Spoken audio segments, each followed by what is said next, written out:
അസ്സലാമലൈക്കും. അബ്ദുള്ള കാസർഗോഡാണ്. കൂടുതൽ വിശദീകരിക്കാൻ നിൽക്കുന്നില്ല. എല്ലാവരും ഈ വീഡിയോ ഒന്ന് പൂർണ്ണമായിട്ട് കാണണം. ഞാനിത് പറയാനുള്ള കാരണം എന്ന് വെച്ചെങ്കിൽ നമ്മൾ ബാബരി പള്ളി പൊളിച്ച സംഭവമായിട്ട് ഇവിടെയുള്ള ഇന്ത്യയിലത്തെ മുസ്ലിങ്ങൾക്ക് എല്ലാവർക്കും അറിയുന്ന കാര്യമാണ്. അപ്പോൾ നമ്മൾ 2024 ജനുവരി 22 രാം മന്ദിർ ഉദ്ഘാടനവുമായിട്ട് ബന്ധപ്പെട്ടിട്ട് ഇപ്പോൾ ഒരുപാട് ചർച്ച നടക്കുകയാണ് ഇന്ത്യൻ്റെ ഉള്ളിൽ. അത് മുസ്ലിങ്ങളായിട്ടും മുസ്ലിം സംഘടനകളായിട്ടും രാഷ്ട്രീയപരമായിട്ടും ഒക്കെ. അപ്പോൾ എനിക്കത് മുസ്ലിം സഹോദരന്മാരോട് പറയാനുള്ളത്, നമ്മൾക്കിപ്പോൾ ഇന്നിപ്പോൾ ഇത് ചർച്ചാ വിഷയമാക്കുമ്പോൾ മുസ്ലിങ്ങളെ സംബന്ധിച്ചിടത്തോളം മുസ്ലിങ്ങൾക്ക് ഇത് വലിയ ആശങ്കയുള്ള ഒരു സംഭവമായിട്ട് മാറുന്നത്. കാരണം എന്ന് വെച്ചെങ്കിൽ മുസ്ലിങ്ങൾ അന്ന് ബാബരി പള്ളീൻ്റെ കഥ എല്ലാവർക്കും ഇവിടെ എല്ലാവർക്കും അറിയുന്ന കാര്യമാണ്. അന്ന് നമ്മൾ ഈ കോടതി പറയുന്നത് മാനിക്കുന്നവരും നമ്മൾ മുമ്പേ പറഞ്ഞുകൊണ്ടുണ്ട്. അന്ന് കോടതിൻ്റെ വിധി നമ്മൾ മാനിച്ചു നിന്നുള്ളതാണ് അർത്ഥം. അപ്പോൾ നമ്മളൊക്കെ അത് മുസ്ലിങ്ങൾ മറക്കാൻ നിൽക്കുന്ന സന്ദർഭത്തിൽ ഇപ്പോൾ ഈ രാഷ്ട്രീയ പാർട്ടിക്കാർ മുതലെടുപ്പിന് വേണ്ടിയാണ് ഇത് ചർച്ചാ വിഷയമാക്കുന്നതെന്ന് ഞാൻ പറയാനുള്ള കാരണത്തിൻ്റെ തെളിവ് ഞാൻ തരാം. അതാണ് നിങ്ങൾ വീഡിയോ നിങ്ങൾ തിരച്ച് കേൾക്കണമെന്ന്.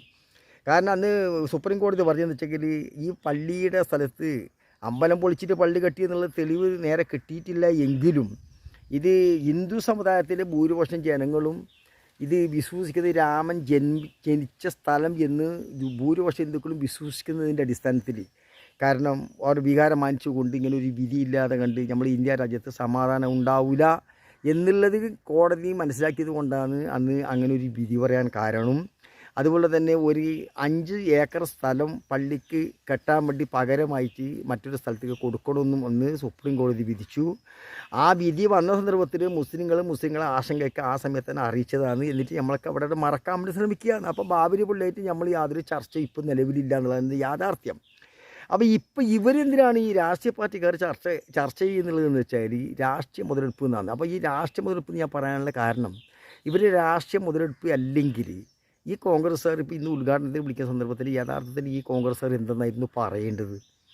നമ്മൾ ഏതായാലും ഇങ്ങനെ ഒരു പള്ളി പൊളിഞ്ഞല്ലോ, ആ പൊളിഞ്ഞ സ്ഥലത്തിന് പകരമായിട്ട് ഗവൺമെൻറ് അപ്പുറം സ്ഥലം കൊടുത്ത സ്ഥലത്ത് ആ പള്ളിയും കൂടെ പൂർത്തിയായതിന് ശേഷം നമുക്ക് അമ്പലം ഉദ്ഘാടനമാക്കാം എന്ന് പറയണമായിരുന്നു.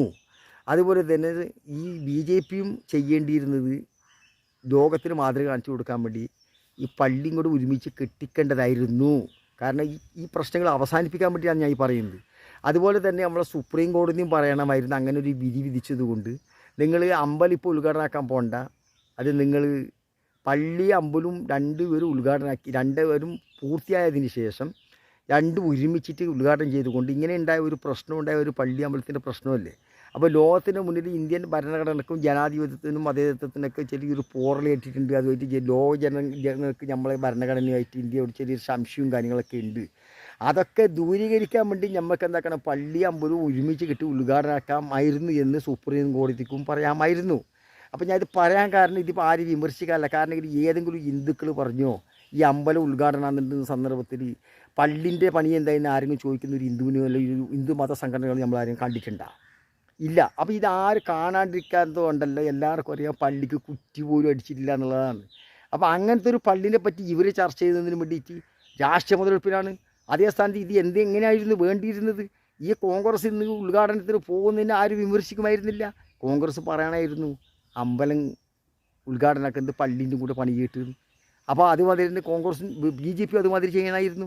ഇങ്ങനെ ഈ അമ്പലം കെട്ടിയിട്ട് പള്ളിയും കൂടെ കെട്ടിയിട്ട് രണ്ടും ഒരുമിച്ച് ഉദ്ഘാടനമാക്കാമായിരുന്നു. ഈ ഇന്ത്യൻ്റെ ഭരണഘടന നിലനിർത്താനും ജനാധിപത്യവും മതേതരത്വവും സൗഹാർദ്ദത്തെ നിലനിർത്തുമെന്ന് ചിന്തിക്കുന്നവർ അങ്ങനെയല്ലേ ചെയ്യേണ്ടത്. അതുപോലെ തന്നെ സുപ്രീം കോടതിയും പറയണമായിരുന്നു, നമ്മൾ പള്ളി പൊളിച്ച സ്ഥലത്ത് അമ്പലം കെട്ടാൻ സാഹചര്യം ഉണ്ടായ തന്ത്രം എല്ലാവർക്കും അറിയുന്നതല്ലേ, അതുകൊണ്ട് പള്ളിയും കൂടി ഒരുമിച്ച് നിർമ്മിച്ചിട്ടാവട്ടെ എന്നിട്ട് രണ്ടും ഒരുമിച്ചിട്ട് നമ്മൾ ഉദ്ഘാടനമാക്കിയിട്ട് നമുക്ക് ലോകത്തിന് ഇന്ത്യൻ്റെ ഭരണഘടനയും ജനാധിപത്യവും മതേതരത്വവും എല്ലാം നമുക്ക് ജനങ്ങൾക്ക് ബോധ്യപ്പെടുത്തി കൊടുക്കാനുള്ളൊരു സാഹചര്യമാട്ടെ എന്ന് സുപ്രീം കോടതിക്കും പറയാമായിരുന്നു. ഇതിപ്പോൾ ആരെങ്കിലും പറഞ്ഞിരുന്നോ?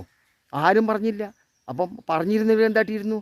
കോൺഗ്രസും ഇതിലൊരു പ്രതിയായിട്ടിരുന്നില്ല, BJPയും ഇതിലൊരു പ്രതിയായിട്ടിരുന്നില്ല. അതുപോലെ തന്നെ ജനാധിപത്യത്തിൻ്റെ ശ്രീകോലം എന്ന് പറഞ്ഞ സുപ്രീം കോടതി പറഞ്ഞത് ശരിയെന്ന് ലോകത്തിനും മനസ്സിലാവട്ടിയിരുന്നു, ലോകം പറയട്ടിയിരുന്നു. നമ്മൾ അങ്ങനെ ചെയ്തിരുന്നുവെങ്കിൽ ഇതിൽ ആരെങ്കിലും ചോദിച്ചോ ഈ പള്ളി കെട്ടിയോ അല്ല പള്ളി കെട്ടിയ സ്ഥലത്തിൻ്റെ പ്രശ്നങ്ങൾ എന്തായി എന്നാരെങ്കിലും ചോദിച്ചിട്ടുണ്ടോ? യഥാർത്ഥത്തിൽ ആ പള്ളിൻ്റെ സ്ഥലം പോലും സഹോദരന്മാരെ എല്ലാവരോടും നിങ്ങൾക്ക് പറയാനുള്ളത്, 6 മാസം മുമ്പ് ദേശാഭിമാനി പത്രത്തിൽ വന്നതാണ് ആ സ്ഥലത്തിൻ്റെ പ്രശ്നത്തിൽ വേറെ പ്രശ്നങ്ങളുണ്ടെന്ന് പറഞ്ഞിട്ട്. എന്നിട്ട് ആര് ഇടപെട്ടിട്ട് ആ സ്ഥലം രണ്ടാം ശരിയാക്കി കൊടുത്തെന്ന് പറഞ്ഞു. അപ്പോൾ അതിൻ്റെ കുറ്റി പോലും അടിച്ചില്ല എന്നുള്ള പള്ളിയാണിത്.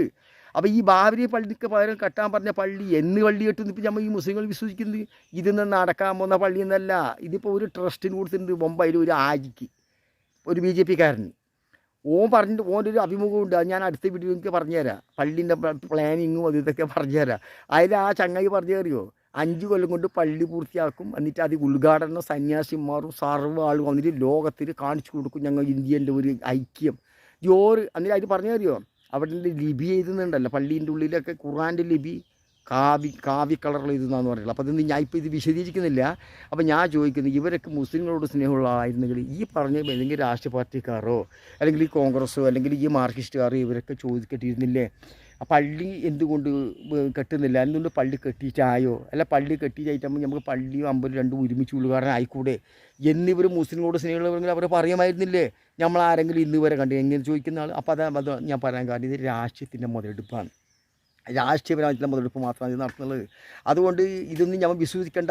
കഴിയുമെങ്കിൽ ആ പള്ളിനെ അവിടെ കെട്ടണ്ട എന്ന് പറയുന്നത് ഏറ്റവും നല്ലത്. കാരണം എന്താ വെച്ചാൽ എന്നൊരു കാലത്ത് ചിലപ്പോൾ ഈ പറഞ്ഞ പോലെ പള്ളി കെട്ടിയിട്ട് ഇങ്ങനെ BJP കാരൻ പള്ളി കെട്ടിയിട്ട് സ്വാമിമാരെല്ലാം കൂട്ടിയിട്ട് ഉദ്ഘാടനം എന്ന് പറഞ്ഞാൽ ഈ പള്ളി ഒരു കാലത്ത് ചിലപ്പോൾ അതിൻ്റെ ഇടയിൽ ഇല്ലാത്തൊരു വിഗ്രഹം പോലും വരാനുള്ള സാധ്യത പോലും ഉണ്ട്. എന്നിട്ട് ചിലപ്പോൾ കുറച്ച് ആളുകൾ പൊളിക്കാനുള്ള സാധ്യതയുണ്ട്, അല്ലെങ്കിൽ വരും തലമുറക്ക് അത് അപകടം വരാൻ സാധ്യതയുണ്ട്. അതുകൊണ്ട് നമുക്ക് പള്ളിയെ വേണ്ട എന്നുള്ളതാണ് എൻ്റെ അഭിപ്രായം. നമുക്ക് പള്ളി വേണ്ട. സുപ്രീം കോടതി വന്ന സ്ഥലമുണ്ടല്ലോ, അവിടെ പള്ളി കെട്ടിയിട്ട് തിരക്കുണ്ടെങ്കിൽ നമുക്ക് നാട്ടിൽ സമാധാനം ഉണ്ടായാൽ മതി. ഇപ്പോൾ മുസ്ലിങ്ങൾ ഇവരിങ്ങനെ കളക്കി വിടുക എന്ന് കാരണം എന്താ വെച്ചാൽ അവർ ഈ രാഷ്ട്രീയപരമായിട്ട് ഈ പള്ളിൻ്റെ ഒരു മുസ്ലിങ്ങൾ അങ്ങോട്ട് വോട്ട് ബാങ്ക് ആക്കിയിട്ട് അങ്ങോട്ടും ഇങ്ങോട്ടും ഇങ്ങനെ ഉരുട്ടാൻ വേണ്ടി കളിക്കുന്നതാണ്. അല്ലെങ്കിൽ ഇവരാരെങ്കിലും ചോദിച്ചാൽ ഇതുവരെ പള്ളി കെട്ടിച്ചായോ അല്ല പള്ളിൻ്റെ അവസ്ഥ എന്താണെന്ന് ചോദിച്ചാരെങ്കിലോ അല്ല സുപ്രീം കോടതി ചോദിച്ചാൽ പള്ളി കെട്ടിച്ചായിരുന്നോന്ന് ഇല്ല. അപ്പോൾ ഇവിടെ ഇവരൊക്കെ ഇങ്ങനെ ചോദിച്ചിട്ടാണ് ഈ സംഭവം മുന്നോട്ട് പോകുന്നതെങ്കിൽ ലോകത്തിനൊരു മാതൃകയും കൂടി ആട്ടിയത്. കാരണം അവർ അമ്പലം കെട്ടി പള്ളിയും കെട്ടി ഓരോ നാട്ടിൽ ഒരു പ്രശ്നമില്ലപ്പോൾ നല്ല സ്നേഹമുള്ള അത് നമ്മൾ ലോകത്തിൽ ഒരു കാണാനുള്ള ഒരു കാഴ്ചയും ലോകത്തിന് ഒരു അറിയിപ്പും കൂടി ആട്ടിയിരുന്നു. ലോകത്തിൽ ജനങ്ങളെ സ്നേഹിക്കേണ്ടെങ്ങനെ, മറ്റേ മതത്തിന് സ്നേഹിക്കുന്നെങ്ങനെ, അതുപോലെ ഇന്ത്യൻ്റെ ഭരണഘടന എങ്ങനെ കാണുന്ന ആൾ പോലും ചിന്തിക്കുമായിരുന്നു.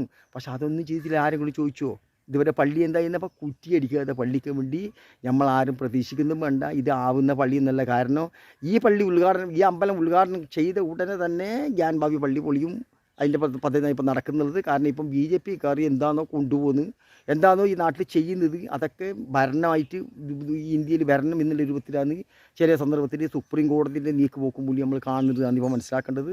അതല്ലെങ്കിൽ ഇവിടെ 91 എന്നെ അവരവരെ മതസ്ഥാപനം അവരവരാണ് അവൻ്റെ അവകാശം എന്ന് പറഞ്ഞിട്ട് നിയമോട് നിലനിൽക്കുമ്പോൾ പിന്നെ ആരെങ്കിലും ഒരു കടലാസും കൂടി കൊടുത്ത് ആടെ ആ പള്ളിൻ്റെ അകത്ത് വേണ്ടി ശിവലിംഗം ഉണ്ടായിരുന്നു പറഞ്ഞിപ്പോൾ ആടെ പൂജിക്കണം അല്ലാതെ ആടെ ഉണ്ടോ ഇല്ലയെന്ന് അന്വേഷിക്കണം എന്ന് പറയുന്നതിൻ്റെ അർത്ഥം എന്നുള്ളത്. അപ്പോൾ ഇതെന്ന് വെച്ചാൽ ഇത് ഒരു നാടകമാണ് ഇപ്പോൾ നടക്കുന്നുള്ളത്. അതുകൊണ്ട് ഇത് പ്രകോപിതരാകാൻ പാടില്ല. മുസ്ലിങ്ങളാരും നമ്മളാരും ഇതിനെ ചർച്ച ചെയ്യാൻ വേണ്ടി നിൽക്കേണ്ട.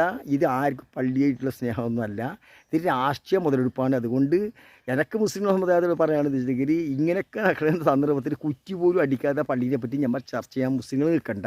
മുസ്ലിം സംഘടനകളും പണ്ഡിതന്മാരൊക്കെ അന്ന് വിധി വന്ന സമയത്ത് തന്നെ പറഞ്ഞു, ഞമ്മ മുന്നേ പറഞ്ഞ ആളാണ്, കോടതി എന്ത് പറയുന്നത് മാനിക്കുന്നു, ഞമ്മ പള്ളി പൊളിച്ചതിന് വേണ്ടി ആരും അമ്പലം പൊളിക്കാൻ പോയിട്ടൊന്നുമില്ല, ഞമ്മ അതിനെ പറ്റി ഇപ്പോൾ പ്രതിഷേധിക്കുന്നുമില്ല. പള്ളി അവിടെ കെട്ടിയാലും കെട്ടിയില്ലെങ്കിൽ എന്നൊരു പള്ളിയും കൂടെ പൊളിയാണ്ട് എന്നാൽ ഏറ്റവും നല്ലതാണ് ഇപ്പോൾ നമ്മളൊക്കെ ആഗ്രഹം. മുസ്ലിങ്ങൾ അതിനു വേണ്ടി ഒക്കെ പറയാനുള്ളത് എന്നൊരു പള്ളി പൊളിയാതിരിക്കാൻ വേണ്ടി മുസ്ലിം സമുദായങ്ങളും മുസ്ലിം പണ്ഡിതന്മാരും അതിനെപ്പറ്റി ആലോചിക്കുകയും ചിന്തിക്കുകയും ചെയ്യണമെന്നാണ് എനിക്ക് ഈ സന്ദർഭത്തിൽ പറയാനുള്ളത്. അല്ലാതെ കുറ്റിപോലും അടിക്കാതെ പള്ളിക്ക് വേണ്ടി നമ്മൾ പള്ളി ആടെ കെട്ടുമെന്ന് വിശ്വസിക്കുന്നു വേണ്ട. ഗ്യാൻ ഭാവി ഈ ഉദ്ഘാടനം കഴിഞ്ഞപാട് എണ്ണി വരാൻ പോകുന്നുള്ളത് അടുത്ത ഗ്യാൻ ഭാവിയാണ്. പിന്നെ അത് ആര് പൊളിക്കണം, അത് എങ്ങനെ കെട്ടണം, പിന്നെ അത് ആര് ഉദ്ഘാടനമാക്കണമായിരിക്കും ഇതിൻ്റെ യഥാർത്ഥത്തിൽ വരിക. അല്ലാണ്ട് മുസ്ലിങ്ങളുടെ സ്നേഹം ഉണ്ടായിട്ടൊന്നല്ല ഈ പള്ളീൻ്റെ ചർച്ചയൊന്നും ചെയ്യുന്നത്. അതുകൊണ്ട് നമ്മൾ ഇരുന്ന് വീണ് പോയിരുന്നാണ് എനിക്ക് പറയാനുള്ളത്.